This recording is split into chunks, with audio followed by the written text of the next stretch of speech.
Hello, class of Management 475 HR seminar. So my name is Jorge Corral. My name is Yaneli Corral. I'm LaQuaya Thompson. I'm Brad Walford. And our presentation today is going to be our personality test good predictors of employee performance. We're going to start off with a quick 1-minute video that's going to be a quick example of what a personality test can look like. It's not very deep. It doesn't mean a lot ultimately, but you'll see what we choose at the end can kind of reflect throughout the presentation, and it'll be a good example of what it means. So think carefully about what you want to choose, and you should also take this along with watching the video. So here we go. There's going to be one tall, very tall banana tree. On that banana tree, there's only going to be one single banana that's going to be available. And on this island, there's going to be 4 animals. Within those 4 animals, there's going to be 1, a lion, 2, a giraffe, 3, a squirrel, and then 4, a chimpanzee. Now, think carefully. If you were in this situation, what animal do you think would win? I personally would go with the squirrel. I personally would go with a chimpanzee. Squirrel. I'm going to go with the lion. So, now you saw what we chose, decided what you is the answer. Now, we're going to go see what that means. So, if you chose a lion, within the battle, of course, a lion means that you're a fighter. Brad was a lion. If you chose a giraffe, that means you're a logical thinker. If you chose a squirrel, like I did, that means you're an optimist. You're very optimistic. And last but not least, if you chose a chimpanzee, that means that you're a deep thinker.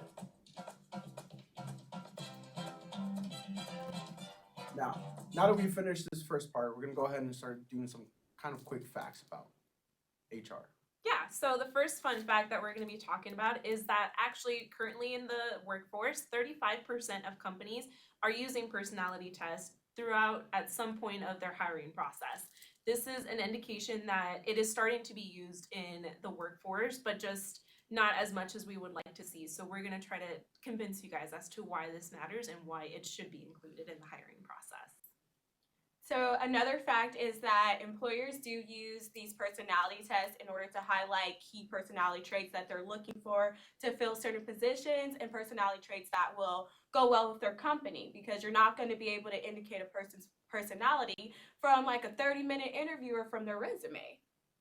And in 2017, a survey was done by the Society of HR Managers that found that 1 in 5 employees are fully confident in their current entry-level hiring process, which isn't really a good thing because that means that a lot of employers aren't really confident about who they're bringing in and how they're going to affect the company. And then 67% of HR professionals are using personality tests and pre-employment testing in that hiring process. Our very first point is going to be as to when you should include a personality test. So pre-employment testing. If an employee is placed in a wrong position, in a position that doesn't really match their personality, that's going to affect their engagement. When the engagement is lower, that means you're also going to have lower productivity within the company. When we have lower productivity, you have higher turnover in the company. And last but not least, that can lead to a higher cost to hiring more people, retraining them for the person who just left. So employees can fit a company, but they won't necessarily fit a position.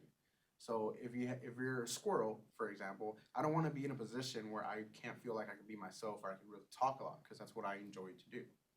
So these different personality tests can give you different results, and it can really help you place the employer or the new employee in the correct position. So I'm going to go over three different personality tests that can be used. There's a lot to choose from, but these are 3 that can be very simple to use. So you have the caliper profile. This is going to be very easy. It's going to be strongly disagree, strongly agree, or neutral. And you take this and it can give you results. So then you have the Myers-Briggs type indicator. In the Myers-Briggs type indicator, at the very end of it, you find that you're either an introvert or an extrovert. You're either sensitive or not sensitive. You're either a logical thinker or you're a creative thinker. And then last, you have the DISC behavior, which is the DISC ultimately stands for dominant, influential, steady, or compliant. And that can help you place somebody that can be in compliance or somebody that can be more in the sales. Our next point is going to be presented by Yaneli. Yes, so I'm going to be talking about where employees should be placed based off of the personality test. So as the bullet points mention, accurate placement is very important in this process. So as Jorge mentioned, we determined that the personality test would best be placed after the interview. So during the interviewing process, we're able to screen whether a candidate is a good fit for the company, just in general.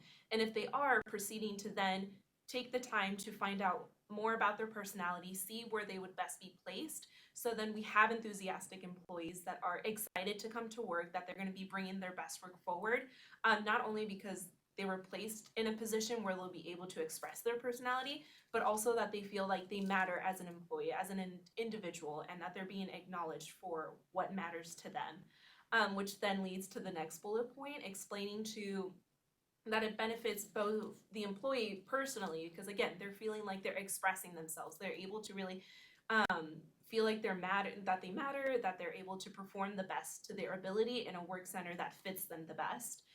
Which then in turn leads to positive business results, because guests or other clients, things like that, will notice that, which then leads to good business results. Personally, working in retail and leadership, I really wish I could use these personality tests so then I can be able to screen what a person is really like and where they feel like they would best fit within the company. So for example, if someone answered that they were an extrovert, I definitely would not want to place them as a stalker, because then that means that they won't be able to express that extrovert part of them, and then they feel like they're missing something, and then they have to go and find that somewhere else. As opposed to if I were to place them as a cashier, where they feel like they're fulfilling that extrovert part of them, that they're meeting their needs, that they're feeling like they're accomplishing something that they are actually good at, which then leads to low turnover in the workforce, and people are happy in where they're working. This leads to also high team morale, so they're able to interact with people that have similar personalities to them, and they feel like they are contributing to a team, and that their contribution matters.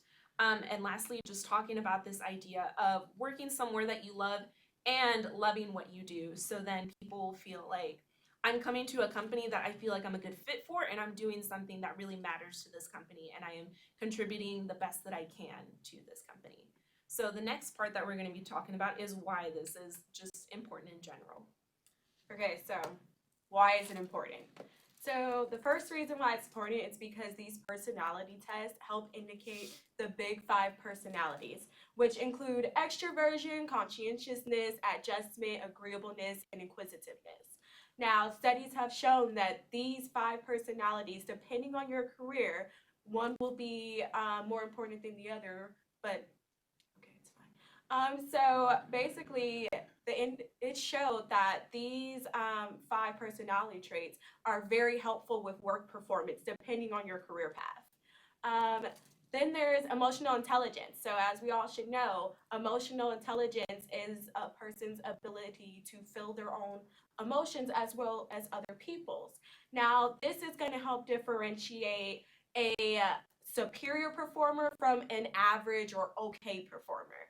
These people tend to have are very high when it comes to social awareness, self-awareness, self-management, and relationship management which is very beneficial when it comes to different workplace environments. So it's going to help with clients, communicating with coworkers. So to sum it all together, it's all related. These personality tests are related with your work performance, because depending on how high you score in them, you're going to do well in your job when it comes to conscientiousness or agreeableness or extroversion. And ask some examples. If you're a salesperson, you're gonna want to find people who score high in extroversion, because they're going to be out there in the store floor talking to people, whereas someone who's more introverted is going to be found in the back stalking. Also, there were 2 studies done, and one of them talked about how people who scored high in their personality test, they have half the dropout rate as people who scored lower in their personality test. Now, another company did a study, and it talked about how their executives more successful executives scored higher in their personality test because people who scored lower it was very hard for them to adjust to different things such as change. Now, our next point is going to be talked about by Brad, and he's going to talk about opposing perspective. Thank you. So like with any issue, there's always going to be multiple perspectives. I'm going to focus on some of the concerns that are opposing a personality test. The first concern is that applicants or candidates that are taking the test can fake their answers. Now, what does that mean? That means a candidate can predict what answer the organization is looking for. They think that's going to reflect most positive on them. And to illustrate this point, Dr. Richard Griffith conducted a class study. Dr. Griffith, he's a psychology professor at the Florida Institute of Technology, and he gave a personality test to his class. He told them that the answers were just for them and to answer honestly. Then 6 weeks later, he gave them the same exact test, except for this time he told them that the answers were going to be shared with job recruiters in the area. And what Dr. Griffith found was that 30% of the students changed some of their answers or all their answers. So what does that illustrate? That people are cognizant of their audience when they're taking these tests, and they can skew the answers to make it reflect positively on them. Dr. Griffith also has concerns with the predictability of the test. Like he said, people can fake the answers. Also, a lot of these personality tests can be found online prior to taking the test, or simply word of mouth. If you have friends that also tested for this organization, you guys can talk about the test prior to taking it, and all these factors can dilute the benefits of the personality test. Now, while Dr. Griffith does have concerns with the personality test, he also states that pre-appointment tests are necessary and they're more reliable at determining performance than just conducting interviews alone. So while he does have some concerns with the test, he cannot deny the benefits that they do have when they're used properly. Another area of concern is when it comes to legality. Legal experts believe that some of the personality tests, if they're not constructed correctly, they can be invasive to the applicant. Like he said, we're talking about emotional intelligence, personal issues. You can see where we can stray to being too personal and not keep it on with job relatedness. So that's why it's important for the organizations that are conducting the test to make sure that the questions are related to the job at hand and they relate to the job criteria. If they're doing that, they're going to avoid any issues with disparate impact or adverse impact issues. Also, organizations need to be aware that each state has different policies when it comes to the type of questions you can ask on interviews. So it's important to keep that in mind. The Society for HR Management, it's an organization of over 300,000 professionals in the HR field, and they all agree that pre-appointment tests are beneficial. They do recommend, however, to have an ongoing process to check these tests and other questions being asked during interviews, that they remain related to the job at hand. That way you avoid the legal issues. So as you can see, there are some concerns when it comes to personality tests or pre-appointment tests. However, organizations can easily factor in these issues and avoid them, and they won't be negative at all, and they can just reap the benefits of these tests. So in conclusion, as Brad mentioned, there are obviously flaws within this system that should be worked through, and that's why we came up with the idea of determining where in the hiring process should this personality test be implemented, and also what are the results of those and how companies should act upon them in determining where now the employee should be placed within the company. These are all very important factors that should be considered when deciding if a personality test should be implemented, but we definitely do agree that it is a very strong idea as to implementing this personality test throughout some point of the hiring process.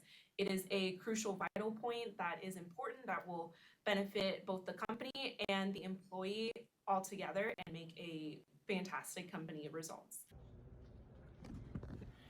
And we also hope that you were able to see how our personalities kind of came out during the actual presentation. So you saw how I was a squirrel originally, how there was a lot of moments when we were silent and I was having a hard time not moving, and I was very smiling all the time. Where you saw Brad in the very corner was a lot more professional, a lot more put together, which is more of a fighter aspect that you see during our personality test. And Yaneli, he was a chimpanzee, and she was on the verge of kind of chimpanzee and more squirrel, but you see how she's also put together and kind of like well thought out in her thoughts and the way she's putting everything together. So I'm glad, hopefully you kind of saw everything come together within the very beginning of the personalities and how that presented throughout the personality. But back to your presentation. For that reason, we thank you for your time and we appreciate you. Thank you so much. Thank you. Thank you.